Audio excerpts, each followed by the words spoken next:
سے کہتا ہوں تھوڑی دیر کے لیے سوچو کہ جس لڑکی سے تم بات کر رہے ہو وہ کسی کی بہن ہوگی نا، وہ کسی کی بیٹی ہوگی نا، وہ کسی نہ کسی کی کوئی رشتہ دار ہوگی. اگر تمہاری بہن سے کوئی اس طرح بات کرے تو تمہیں کیسا لگے گا؟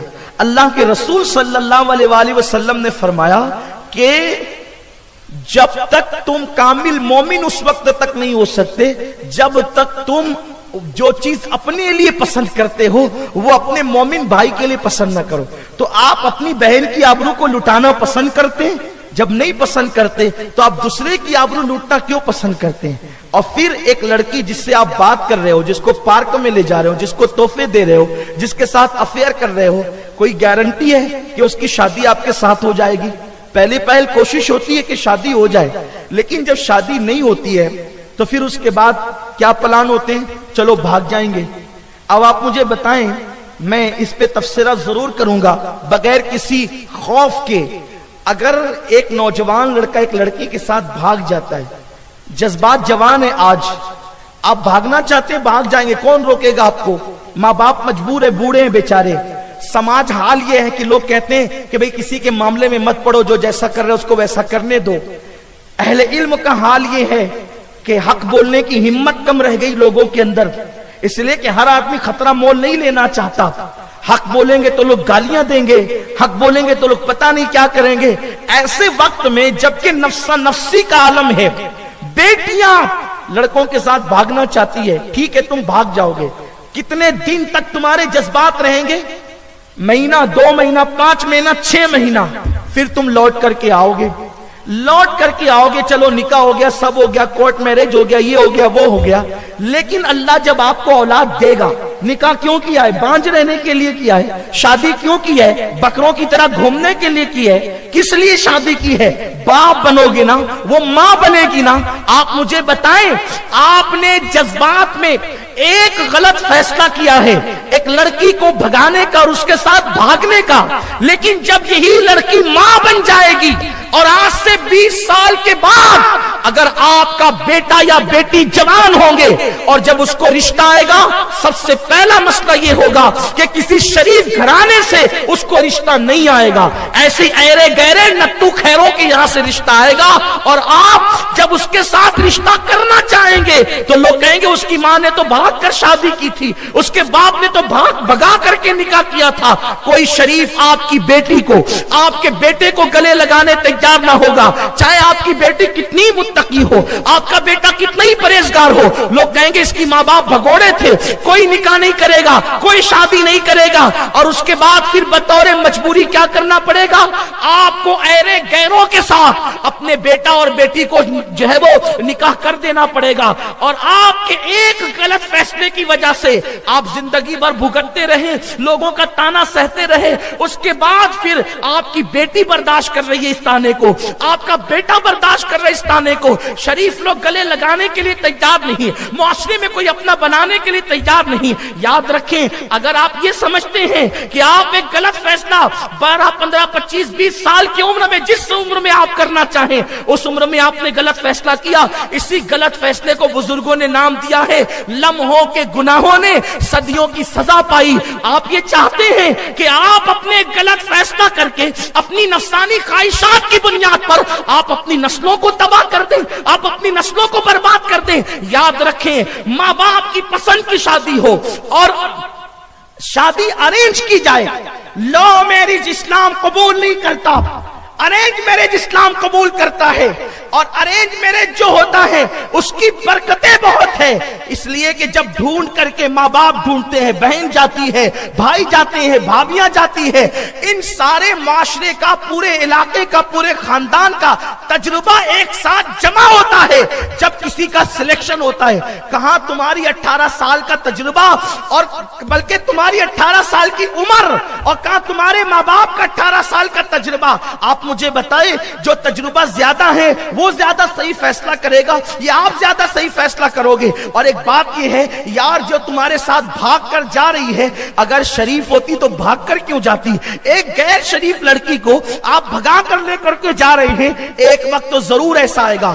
ہم نے یہ دیکھا ہے، اپنے بزرگوں سے سنا، کتابوں میں پڑھا کہ جو لڑکیاں بھاگ کر نکاح کرتی ہے وہ کبھی شوہر کی نظر میں معتمد نہیں بن پاتی، اس لیے شوہر کو ہمیشہ کھٹکا لگا رہتا ہے، یہ جیسے مجھ سے رابطہ کی تھی کسی سے کر تو نہیں رہی ہے، جیسے مجھ سے یہ پھنسی تھی ویسے کسی کو پھنسا تو نہیں رہی ہے۔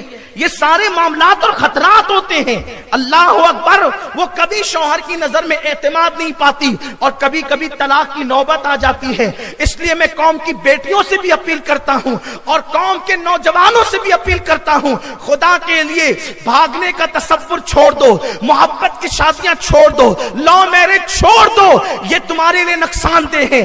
اپنے نبی کی سنت پہ عمل کرو۔ میں پورا واقعہ تو نہیں بتا سکتا مختصر وقت میں، ایک جملے میں بات کہنا چاہتا ہوں۔ جب خدیجہ کی سہیلی جناب نفیسہ نے میرے رسول سے کہا تھا کہ اے محمد کیا تم خدیجہ سے شادی کرو گے، تو میرے آقا جو مختار کل ہے، جس کی شان ہے اللہ اکبر، نگاہیں اٹھتی ہے تو قبلہ بدل جاتا ہے، سراقہ کے لیے سونا حلال ہو جاتا ہے، عبد الرحمن کے لیے ریشم حلال ہو جاتا ہے۔ وہ رسول خدا نے جس کو جنت کے اختیار دے رکھے ہیں، اپنے خزانوں کی کنجیاں دے رکھی ہے، جب نفیسہ نکاح کے معاملے میں میرے رسول سے کہتی ہے کیا تم خدیجہ سے شادی کرو گے، تو آقا کریم کا تاریخی جملہ تھا، شریفوں کے رشتے راستوں میں طے نہیں ہوتے، جا کر کے میرے بڑوں سے بات کرو، وہ جو کہیں گے وہی میری مرضی ہوگی۔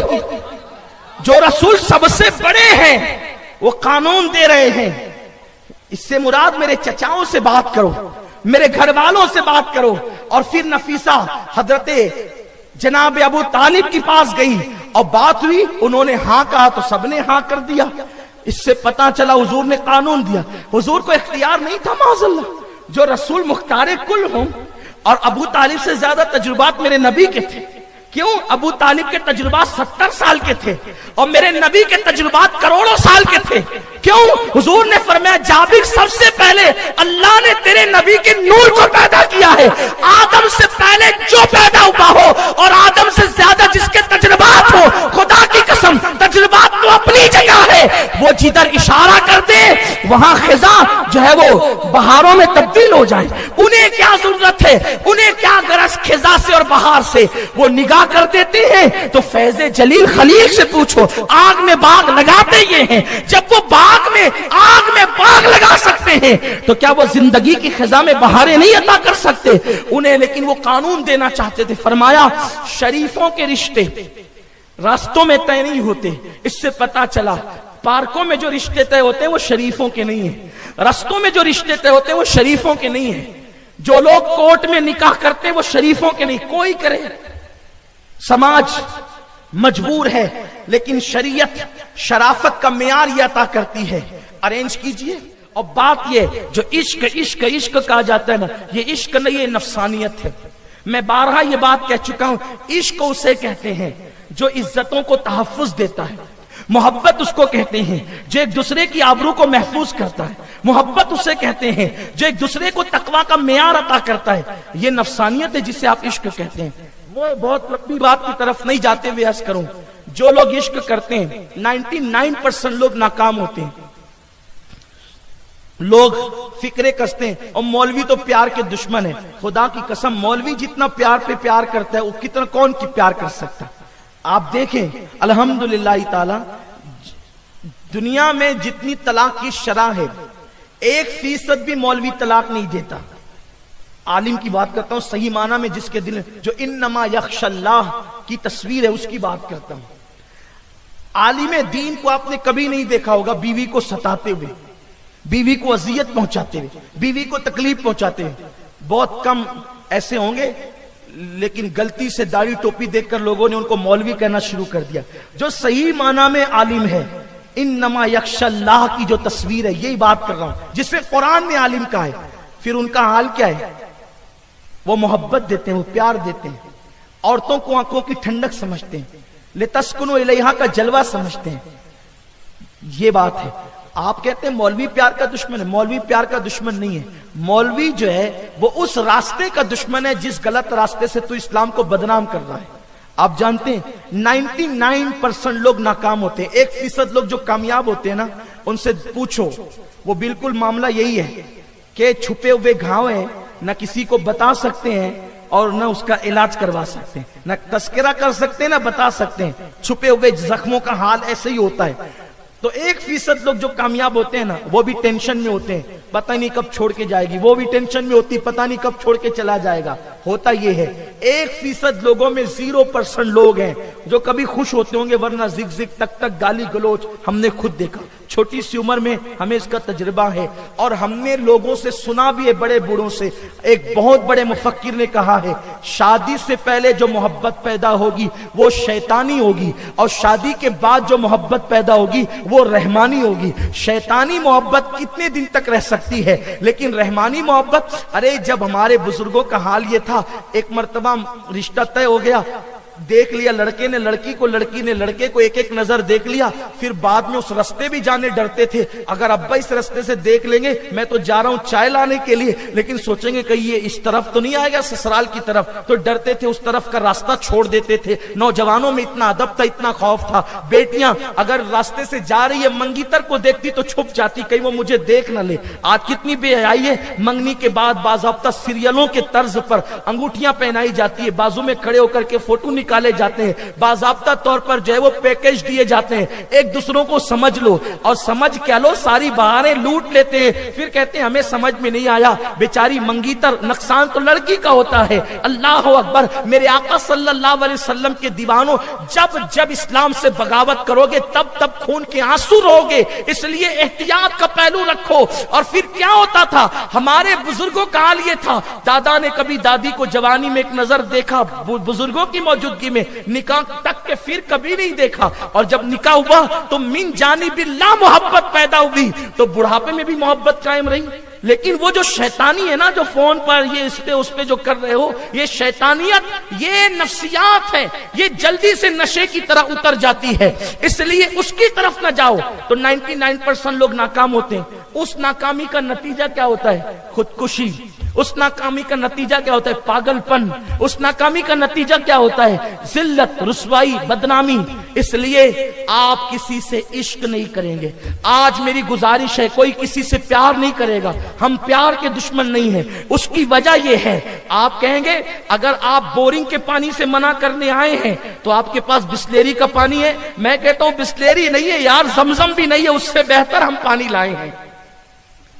آلٹرنیٹ دینا ہے نا انسان کو۔ آپ کو کسی محبوب سے دل نہیں لگانا تو آپ کہیں گے پھر قدرت نے دل تو دیا ہے نا، پھر ہم یہ دل کس سے لگائیں؟ میں کہتا ہوں اس سے لگا جس سے قبلہ دل لگاتا ہے، اس سے لگا جس کے لیے حتیم باہیں کھول جاتا ہے، اس سے لگا جس کے سجدے کو محراب کعبہ جھکتی ہے، اس سے لگا جسے خدا آسمانوں سے تکتا ہے، وہ خدا جو ہم سمت سے جہت سے پاک ہے، وہ خدا کہتے ہیں قد نرا تقلب وجهك فی السماء، اے محبوب تیرے چہرے کو بار بار آسمان کی طرف اٹھانا ہم دیکھ رہے ہیں، گویا کہ اس کا چہرہ ایسا من بھاتا، من موہنا، دل ربا ہے کہ قدرت بھی اس چہرے بددعا کو تکتی ہے۔ تو آؤ سارے محبوبوں کو پیروں تلے کچل کر اس محبوب سے دل لگائیں جو آمینہ کا لال ہے، جو عبداللہ کا لخت جگر ہے۔ اگر محبوب مجازی کے لیے رو گے تو لوگ مذاق اڑائیں گے، محبوب خدا کے لیے آنسو بہاؤ گے تو محبوب بن جاؤ گے۔ نہ حبیب سے محب کا کہیں ایسا پیار دیکھا، وہ بنے خدا کا پیارا، تمہیں جس پہ پیار آئے۔ حضور کا کیا پیار ہے؟ تو حضور سے پیار کرو، حضور سے عشق کرو۔ 99% لوگ ناکام ہوتے ہیں۔ اب میں ایک داستان چھیڑنے